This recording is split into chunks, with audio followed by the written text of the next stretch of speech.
ओम नमः शिवाय। शिव जी सदा सहाय। ओम नमः शिवाय। गुरु जी सदा सहाय। जय गुरु जी। शुक्राना गुरु जी। हर हर महादेव। हर हर महादेव। जय भोलेनाथ बाबा की। अनंतम अनंतम अनंतम शुक्राना गुरुदेव की। जय गुरुदेव। आज मैं रुद्र संहिता का पार्वती खंड 37वां से 38वां अध्याय प्रारंभ करने जा रहे हैं। जय गुरुदेव।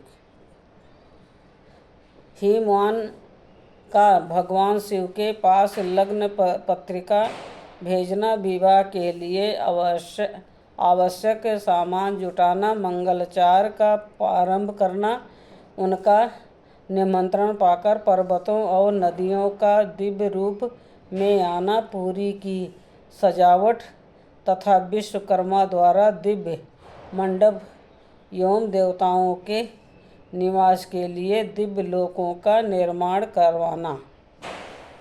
नारद जी ने पूछा, तात महाप्रयाग प्रभु, आप कृपा पूर्वक ये बताइए कि सप्तऋषियों के चले जाने पर हिमाचल ने क्या किया।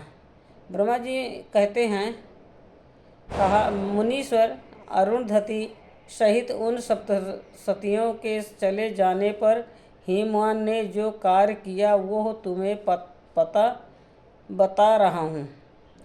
सप्तऋषियों के जाने के बाद अपने मेरु आदि भाइयों बंधुओं को आमंत्रित करके पुत्र और पत्नी सहित महामानसवी गिरिराज हिमवान बड़े हर्ष का अनुभव करने लगे। तदंतर ऋषियों की आज्ञा के अनुसार हिमवान ने अपने पुरोहित गर्ग जी से बड़ी प्रसन्नता के साथ लग्न पत्रिका लिखवाई। उस पत्रिका को उन्होंने भगवान शिव के पास भेजा। पर्वत राज के बहुत से आत्मीय जन प्रसन्न मन से नाना प्रकार की सामग्रियां लेकर वहां गए। कैलाश पर भगवान शिव के समीप पहुंचकर उन लोगों ने शिव को तिलक लगाया और वो लग्न पत्र उनके हाथ में दिया। वहां भगवान शिव ने उन सबका यथायोग विशेष सत्कार किया। फिर वह सब लोग प्रसन्नचित्त हो शैल राज के पास लौट आए। महेश्वर के द्वारा विशेष सम्मानित होकर बड़े हर्ष के साथ लौटे हुए उन लोगों को देखकर हिमवान ने हृदय में अत्यंत हर्ष हुआ। तत्पश्चात आनंदित हो शैल राज ने नाना देशों में रहने वाले अपने बंधुओं को लिखित निमंत्रण भेजा था, जो उन सबको सुख देने वाला था। इसके बाद वह बड़े आदर और उत्साह के साथ उत्तम अन्न एवं नाना प्रकार की विवाहोचित सामग्रियों का संग्रह करने लगे। उन्होंने चावल, गुड़, शक्कर, आटा, दूध, दही, घी, मिठाइयाँ, नमकीन पदार्थ, मक्खन, पकवान, महान स्वादिष्ट रस और नाना प्रकार के व्यंजन इतने अधिक एकत्र किए जो सूखे पदार्थों के पहाड़ खड़े हो गए और दुर्लभ पदार्थों की बावड़ियाँ बन गईं। शिव के प्रसादों और देवताओं के लिए हितकर नाना प्रकार की वस्तुएं, भांति भांति के बहुमूल्य वस्त्र, आग में तपाकर शुद्ध किए हुए स्वर्ण रजत और विभिन्न प्रकार के पाणी रत्न, इनका तथा अन्य उपयोगी द्रव्यों का विधिपूर्वक संग्रह करके गिरिराज ने मंगलकारी दिन में मंगल के कृत करना आरंभ किया। पर्वतराज के घर की स्त्रियों ने पार्वती के संस्कार करवाया। भांति भांति के आभूषणों से विभूषित हुई राजभवन की उन सुंदरी स्त्रियों ने सानंद मंगल कार्य का संपादन किया।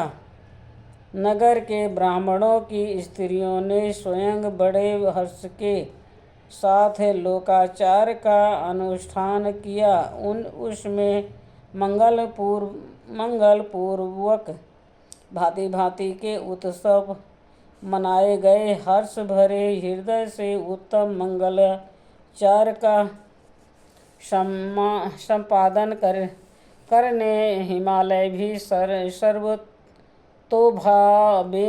बड़े प्रसन्न हुए और अपने निमंत्रित बंधु जनों के आगमन की उत्सुकता पूर्वक प्रतीक्षा करने लगे।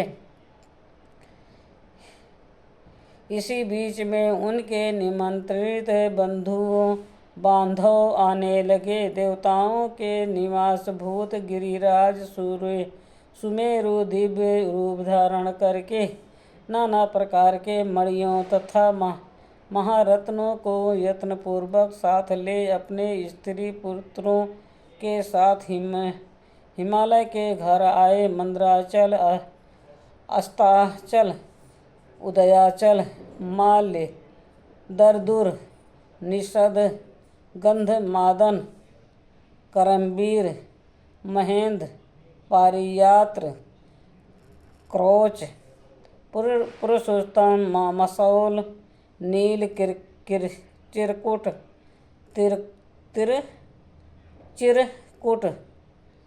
चिरकुट, वेंकट, श्री शैलेश, गोकामुख, नारद, विदर्भ,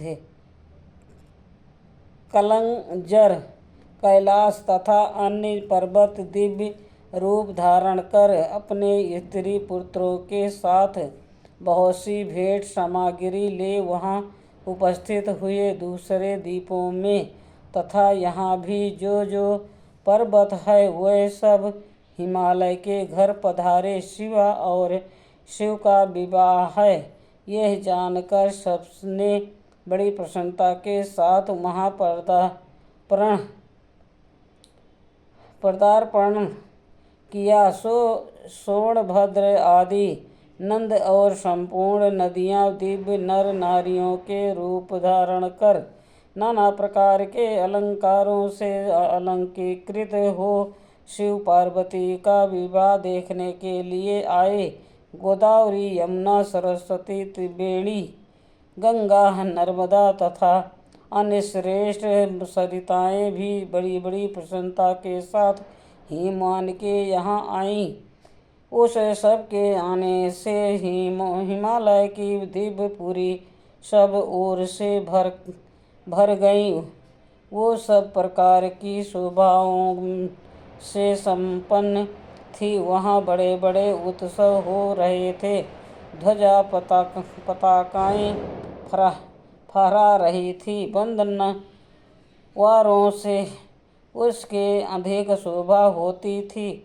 चारों ओर चंदोए तने होने से वहाँ सूर्य का दर्शन नहीं होता था। भांति भांति की नीली पीली आदि प्रभा उस पुरी की शोभा बढ़ाती थी। हिमालय ने भी बड़ी प्रसन्नता के साथ अपने यहाँ पधारे हुए सभी स्त्री पुरुषों का यथायोग्य आदर सत्कार किया और सबको अलग अलग सुंदर स्थानों में ठहराया। अनेक उपयुक्त सामग्री देकर सबको पूर्ण संतुष्ट किया। मुनि श्रेष्ठ तदंतर शैलराज हिमवान ने प्रसन्न हो महान उत्सव से परिपूर्ण अपने नगर को विचित्र रीति के सजाना आरंभ किया। सड़कों को झाड़ बुहार कर उन पर छिड़काव कराया। उन्हें बहुमूल्य साधनों से सुसज्जित एवं शोभित किया। प्रत्येक घर के दरवाजे पर केले आदि मंगलिक वृक्ष लगवाए और उन्हें मंगलिक दुर्बों से संयुक्त किया। आंगन को केले के खंभों से सजाया। रेशम की डोरों में आम के पल्लव बांधकर बंधन वाले बनवाई और उन्हें उन खंभों के चारों ओर लगवा दिया। मालती के फूलों की मालाएं उस आंगन के सब ओर लटका दी गई। सुंदर तोरणों के वो आंगन का भाग अत्यंत प्रकार मान जान पड़ता था। चारों दिशाओं में मंगल सूचक शुभ द्रव्य रखे गए थे जो उस प्राणगण की शोभा बढ़ा रहे थे। इसी प्रकार अत्यंत प्रसन्नता से भरे हुए गिरिराज हिमवान ने महान प्रभावशाली गर्ग मुनि को आगे करके अपनी पुत्री के लिए प्रस्तुत करने योग सारा उत्तम मंगल कार्य संपन्न किया। उन्होंने विश्वकर्मा को बुलाकर आदरपूर्वक यूं मंडप बनवाया जिसका विस्तार बहुत अधिक था। वेदी आदि के कारण वो मंडप बहुत मनोहर जान पड़ता था। देवर्ष वो मंडप कई योजना विस्तृत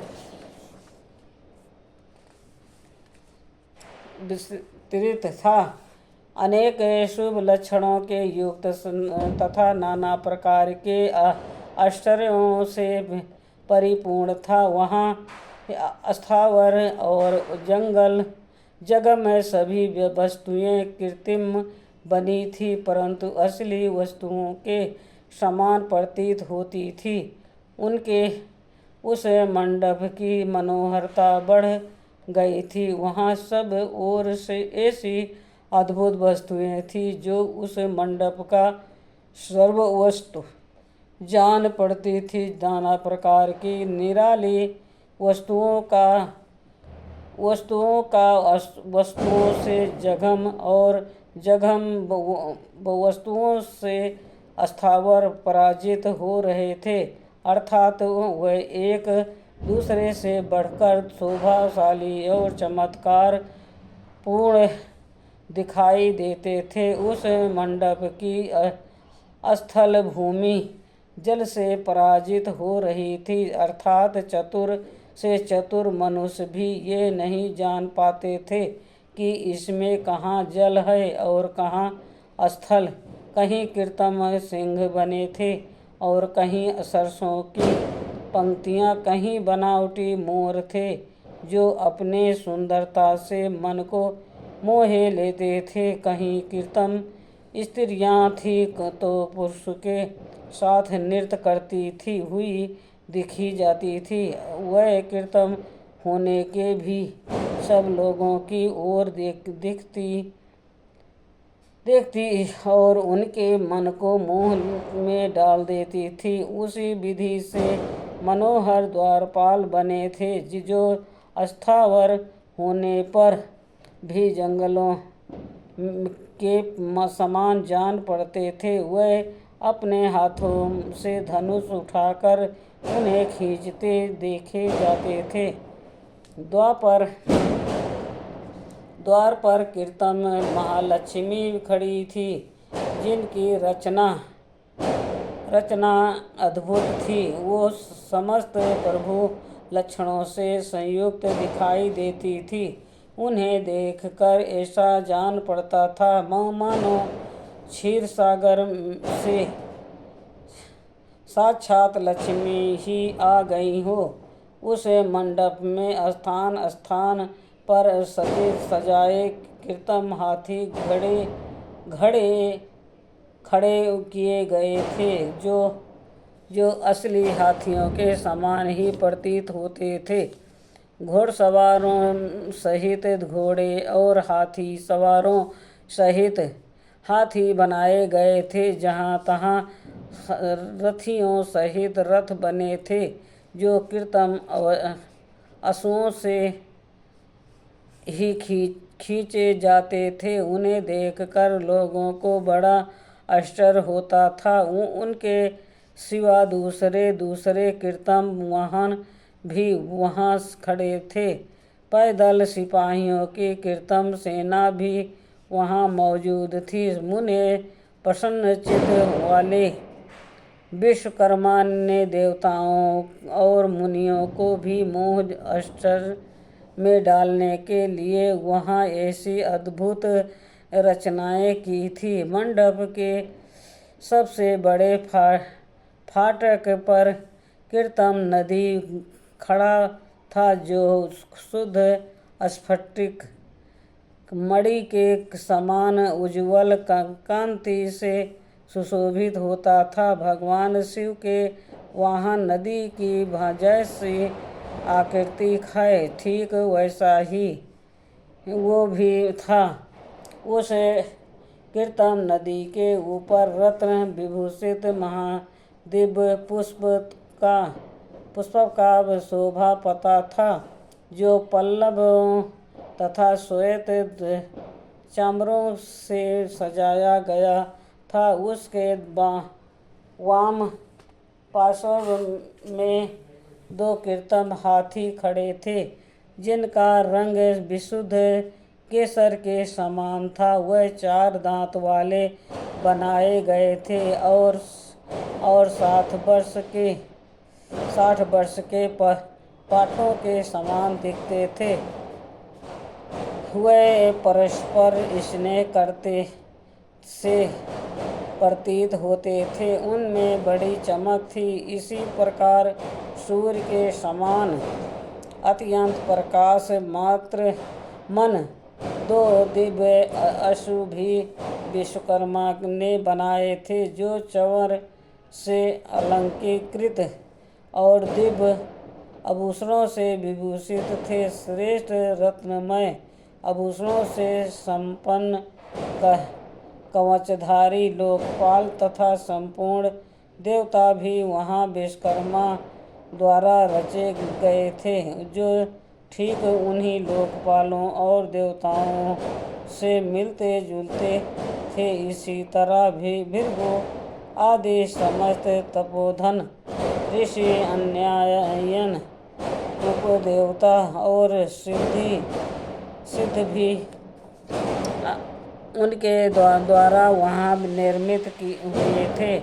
गरुड़ आदि समस्त प्रसादों से युक्त भगवान विष्णु का कृत्रिम विग्रह भी विश्वकर्मा ने बनाया था, जिसका स्वरूप साक्षात श्रीहरि के समान ही आश्चर्यजनक था।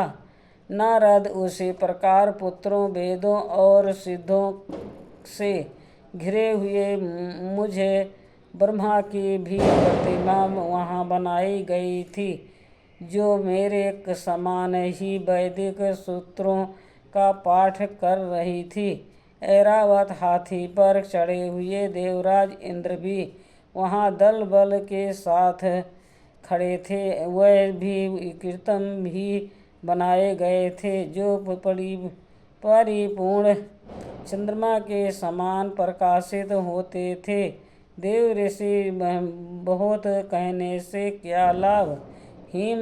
हिमाचल से प्रेरित हुए विश्वकर्मा ने वहाँ शीघ्र ही संपूर्ण देव समाज के कृत्रिम विग्रहों का निर्माण कर लिया था। इस प्रकार उन्होंने दिव्य मंडप की रचना की थी। वो मंडप अनेक आश्चर्यों से युक्त, महान तथा देवताओं को भी मोह लेने वाला था।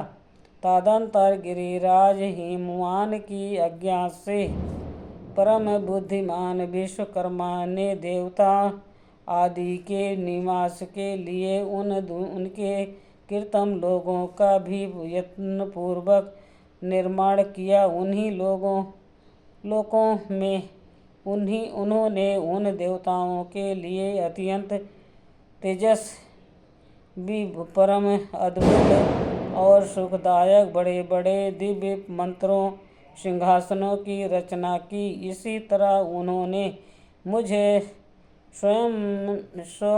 शंभु ब्रह्मा के निवास के लिए क्षण भर में अद्भुत सत्यलोक की रचना कर डाली, जो उत्तम दीप्त से उद्दीप्त हो रहा था। साथ ही भगवान विष्णु के लिए भी क्षण भर में दूसरे दिव्य वैकुंठ धाम का निर्माण कर दिया, जो परम उज्ज्वल तथा नाना प्रकार के आश्चर्यों से परिपूर्ण था। इसी तरह विश्वकर्मा ने देवराज इंद्र के लिए भी दिव्य अद्भुत उत्तम एवं समस्त ऐश्वर्यों से संपन्न गृह की रचना की। अन्य लोकपालों के लिए भी उन्होंने प्रसन्नतापूर्वक बड़े सुंदर दिव्य अद्भुत एवं बड़े बड़े भवन बनाए। फिर कर्मांशः समस्त देवताओं के लिए भी उन्होंने कर्मांशः विचित्र गुहों का निर्माण किया। परम बुद्धिमान विश्वकर्मा को भगवान शंकर का महान वर प्राप्त था, इसलिए उन्होंने विष्णु के संतोष के लिए क्षण भर में इन सब वस्तुओं की रचना कर डाली। तदंतर उसी प्रकार भगवान शंकर ने के लिए भी एक शोभाशाली गृह का निर्माण किया, जो विष्णु के चिन्ह से युक्त तथा शिवलोकवर्ती दिव्य भवन के समान ही अनुपम था। श्रेष्ठ देवताओं ने उसकी भूरी भूरी प्रशंसा की थी। वो परम उज्ज्वल महान प्रभापुंज से उद्भासित उत्तम और अद्भुत था। विश्वकर्मा ने भगवान शिव की प्रसन्नता के लिए वहाँ ऐसी अद्भुत रचना की थी, जो परम उज्ज्वल होने के साथ ही साक्षात महादेव जी को भी आश्चर्य में डालने वाली थी।